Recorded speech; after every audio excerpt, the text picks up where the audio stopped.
So today I wanted to talk a little bit about what is icing. This is going to be one of the most important rules in hockey that you'll want to know before you start. Before we get started, don't forget to like this and subscribe to the channel so you get all future videos as well.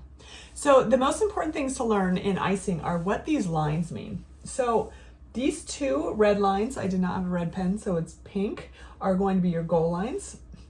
These will be your blue lines, and this will be your center line.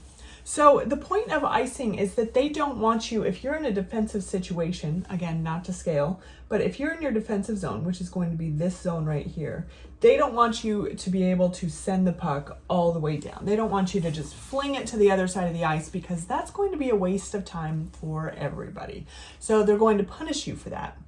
So the official rule of icing is if you're anywhere behind, if your defensive zone is over here, which means your goalie is over here and the other team can score, if you're anywhere behind this center line and you send it and it goes anywhere behind this goal line, that's going to be icing.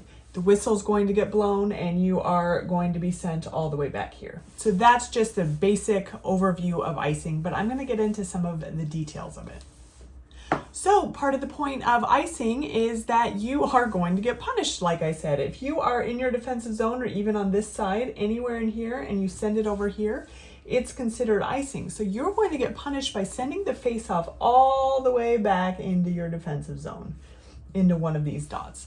And they're going to determine the dot based on where you sent the icing. So if you were on this side of the ice, the face-off will be here. If you were on this side of the ice, the face-off will be right here. All right, so when is icing not called? There are a couple situations when you are going to be icing the puck and the refs are not going to call it. The first couple is when it's just not icing. So number one is that if you are, again, in your defensive zone, and you ice the puck, but you are on a penalty kill, which means you are down a player or two players or whatever it is because you have caused a penalty and you have a player in the box, you are allowed to ice it all day long. And that means that you can get it out of your zone as much as you want. As long as you are on that penalty kill, you can do that. The second time they're not going to call icing is if you ice it, but it hits anywhere here, so it does not cross the line. So again, that's not going to be icing, but it's not going to cross the line. So either you hit the net or the goalie comes out and catches it because they are like, I don't really want icing because that's just going to stop the time and I don't really want to do that for whatever reason the goalie decides to do that. It will not be icing unless it actually crosses this goal line. The third time they are not going to call it is if it is icing, but it's as a result of a face-off. So say that your face-off is here or your face-off is here or here and somebody gets the face off and flings the puck all the way down. Probably not intentionally. The intention has nothing to do with it, but in that case, it's generally not intentional. But if it is icing, so it's hit from behind this line and goes all the way down, but it's as a result of a face off, it is not officially icing. The next one is, of course, if it's just not icing. If you are here and you fling the puck down, but it touches somebody else anywhere before it hits you, whether it's a defensive player or an offensive player, then again, it is not icing, or even the goalie. If it touches somebody after it crosses the line, it is just not icing and they're not going to call icing. All right, so the next time they may not call icing, and this one gets to be a little controversial, but I just want you to know it exists because it will happen to you. So say you ice the puck down or the opposing team ices the puck down, the ref does not have to call icing. And this is going to happen for a couple different reasons. One of them is going to be that you have people skating down and he thinks that they can get there before the line because they have to make the decision earlier than that on whether they're going to call icing or not.